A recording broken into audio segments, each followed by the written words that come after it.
நேயர்களுக்கு வணக்கம். ஜாதகத்திலே சகட யோகம் எவ்வாறு ஏற்படுகிறது, அந்த யோகம் எப்படி செயல்படும், எந்த வகையான யோகத்தை ஜாதகர்களுக்கு தரும் என்பதை ஜோதிட சாஸ்திரம் சொல்லும் விவரங்களை தொகுத்து இந்த வீடியோவிலே உரையாற்றி இந்த வீடியோவை நேயர்களுக்கு அளிக்கிறேன். இந்த சிறிய வீடியோவை முழுமையாக நேயர்கள் பார்த்து பயனடைய வேண்டும் என்று உங்களை அன்போடு கேட்டுக்கொள்கிறேன். குரு இருக்கும் இடத்திலிருந்து ஜாதகத்திலே குரு எந்த ராசியிலே அமர்ந்திருக்கிறாரோ அந்த ராசியில் இருந்து 6ஆம் இடம், 8ஆம் இடம், 12ஆம் இடம் ஆகிய இந்த மறைவு ஸ்தானங்களில் ஏதாவது ஒன்றில் சந்திரன் இருந்தால் அது சகடயோகம் என்று சொல்லப்படுகிறது. சகடயோகம் என்ற சொல்லுக்கு பொருள் அது வண்டி சக்கரம் போல சுழலும் என்று அர்த்தமாகும். ஒரு வண்டி சக்கரம் அது நகரும் போது எவ்வாறு மேலும் கீழுமாக உருண்டு கொண்டு இருக்குமோ அதை போன்று இந்த யோகம் செயல்படும் என்று சாஸ்திரத்திலே சொல்லப்பட்டிருக்கிறது. குரு அமர்ந்திருக்கிற ராசியில் இருந்து 6, 8, 12 என்ற மறைவு ஸ்தானங்களில், அசுபஸ்தானங்களில் சந்திரன் இருக்க வேண்டும். இதிலே முக்கியமான ஒரு விதி அடங்கி இருக்கிறது. எவ்வாறென்றால் சந்திரனும் குருவும் 6, 8, 12க்கு இருக்க வேண்டும் என்பது ஒரு பொதுவான விதி. இதிலே குருவுடன் ஒரு கிரகம் சேர்ந்திருந்தாலோ அல்லது சந்திரனுடன் ஒரு கிரகம் இணைந்திருந்தாலோ இவ்வாறான அமைப்பை பெற்று குருவுக்கு 6, 8, 12இல் சந்திரன் இருந்தால் சகட யோகம் செயல்படாது. நேரடியாக குருவுடன் எந்த கிரகமும் இணைந்திருக்கக்கூடாது. அதே போல சந்திரனுடனும் எந்த கிரகமும் இணைந்திருக்கக்கூடாது. இவ்வாறு தனியாக இரு கிரகங்களும் அமர்ந்து அது குரு இருக்கும் இடத்திற்கு 6, 8, 12ஆக அமைந்து அதிலே சந்திரன் தனியாக இருந்தால் மட்டுமே சகடயோகம்.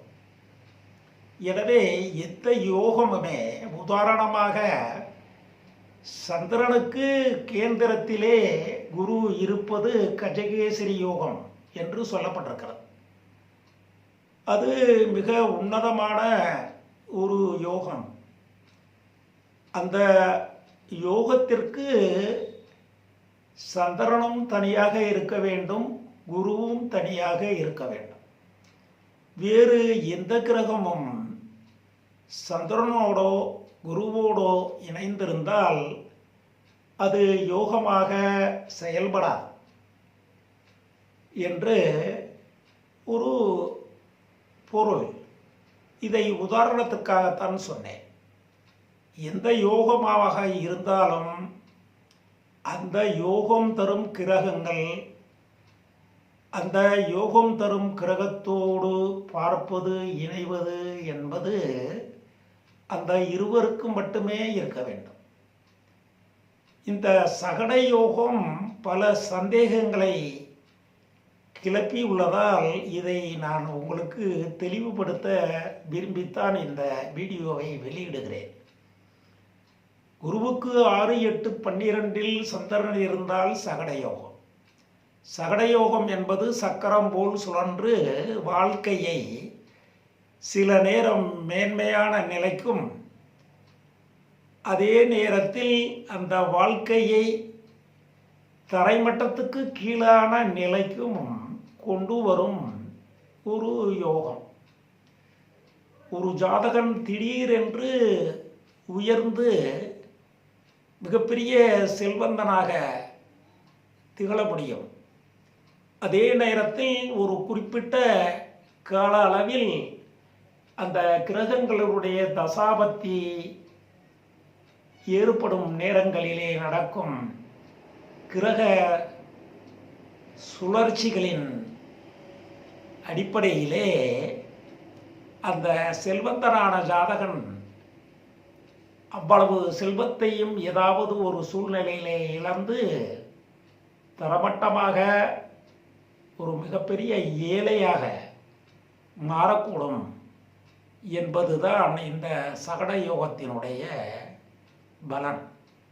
மிக சாதாரண நபரை கூட, ஒரு ஜாதகனை கூட மேன்மைப்படுத்தி காண்பித்துவிடும். புகழ், அதிகாரம், அதே போல செல்வம் அனைத்தையும் கொடுத்து உயர்த்தும். ஒரு காலகட்டத்தில் அனைத்தையும் அந்த ஜாதகரை இழந்து பழைய நிலைக்கு திரும்பக்கூடிய ஒரு நிலையை உருவாக்கிவிடும். இதுதான் சகட யோகம். இந்த சகட யோகம் என்பது அந்த குருவிற்கும் சந்திரனுக்கும் தனியாக இருந்து ஏற்படும் ஒரு நிலைதான் சகட யோகம். மற்றொரு கிரகம் ஏதாவது குருவோடோ சந்திரனோடோ இணைந்திருந்தால் அந்த சகட யோகம் செயல்படாது. இவ்வாறான இந்த அமைப்பை நேயர்கள் முக்கியமாக அறிந்து கொள்ள வேண்டும் என்ற ஒரு காரணத்திற்காகத்தான் இந்த வீடியோவை வெளியிடுகிறேன். மிகப்பெரிய யோகத்தையும் தரும், மிகப்பெரிய சரிவையும் தந்துவிடும். யோகத்தால் ஏற்பட்ட பலன்கள், புகழ்கள் கடைசியில் அவமானங்களாக முடியும். உறவினர்களிடம் நல்ல உறவு இருக்காது. உறவினர்கள் இவரை தூற்றுவார்கள். இந்த அமைப்பை பெற்ற சகட யோக ஜாதகர்களினுடைய உறவினர்கள் இந்த உறவினரை வாழ்ந்தாலும் வீழ்ந்தாலும் ஏசுவார்கள். உயர்நிலையிலே இருந்தாலும் ஏசுவார்கள். மறுபடியும் அவர் தாழ்ந்த நிலைக்கு வந்தாலும் ஏசுவார்கள். எனவே உறவினர்கள் இவருக்கு எக்காலமும் உறுதுணையாக இருக்க மாட்டார்கள், நட்பாக இருக்க மாட்டார்கள் என்பதைத்தான் இந்த சகட யோகம் சுட்டிக்காட்டுகிறது. எனவே இது ஒரு வகையிலே ஒரு அபயோகம்தான். சாதாரண ஒரு மனிதனை உயர்த்தி அந்த மனிதனை மீண்டும் சாதாரண நிலைக்கு கொண்டு வருவது என்பது ஒரு அவமானமான நிலையை அந்த ஜாதகர் அடையக்கூடிய, தனது கௌரவம் அந்தஸ்தை இழந்து நடக்கக்கூடிய ஒரு அமைப்பை ஏற்படுத்தும் யோகம் நல்ல யோகம், சுபயோகம் என்று சொல்லிவிட முடியாது. எனவேதான் சகட யோகம் என்பது சராசரி மனித வாழ்வில் இருந்து ஒரு பெரிய மாற்றத்தை உருவாக்கி பழையபடி அந்த கிரகங்களின் தசாபுத்தி அந்தர காலங்களிலே பழைய நிலைக்கே அந்த ஜாதகனை கீழே கொண்டு வந்து வைப்பது என்பது ஒரு மிகப்பெரிய கௌரவ குறைத்தலாகவும் மரியாதை குறைவாகவும் அந்த ஜாதகர் மனவேதனை அடைய முடியும். கவலை வேதனைகளிலே மூழ்கி தன் இறுதி காலம் வரையிலும் அந்த உயர்ந்த நிலையிலே இருந்து வாழ்ந்த வசதி வாய்ப்புகளை எண்ணி மிகப்பெரிய ஒரு இயக்கத்தோடு வாழ வேண்டிய ஒரு தர்மசங்கடமான நிலைக்கு அவரை தள்ளிவிடும் யோகம் இந்த சகட யோகம். பெரும்பாலும் இந்த சகட யோகம் அமையப்பெற்ற ஜாதகர்கள் பௌர்ணமி சந்திரனை வணங்கியும் அன்றைய தினம் பௌர்ணமி பூஜைகளை செய்து ஏழைகளுக்கு அன்னதானம் செய்வதாலும், பள்ளியிலே படிக்கும் ஏழை மாணவர்களுக்கு இலவச நோட்டு புத்தகங்களை வாங்கி கொடுத்து அவர்களது கல்விக்கு உதவி புரிந்து அவர்களை பெரிய கல்விமான்களாக உருவாக்கவும் செயல்படக்கூடிய ஒரு பெருந்தன்மை தர்ம சிந்தனை உடையவர்களுக்கு இந்த யோகம் அனுகூலமான பலன்களை தரும், சரிவை தராது என்றும் சொல்லப்பட்டிருக்கிறது.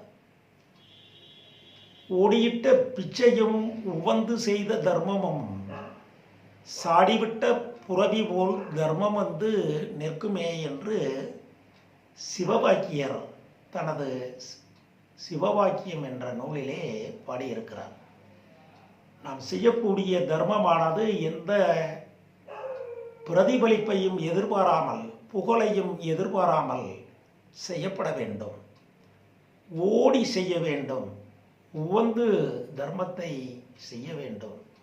அது மனதளவிலே மிக புண்ணியத்தை உருவாக்கி ஒரு அவசர காலத்திலே, ஒரு சங்கடமான நிலையிலே தவித்து கொண்டிருக்கும் வேளையிலே அவிழ்த்தவிட்ட குதிரை எவ்வாறு ஹார்ஸ் பவர் என்று சொல்லுவார்களே அதுபோல ஓடி வருமோ, அதுபோல நாம் செய்த தர்மமானது இறைவனால் ஓடி வந்து காப்பாற்றப்படும், அந்த ஆபத்திலே இருந்து அந்த ஜாதகனை காப்பாற்றும் என்றுதான் சிவவாக்கியர் இவ்வாறான அழகான ஒரு பாடலை பாடி அறிவுரையாக சொல்லியிருக்கிறார்.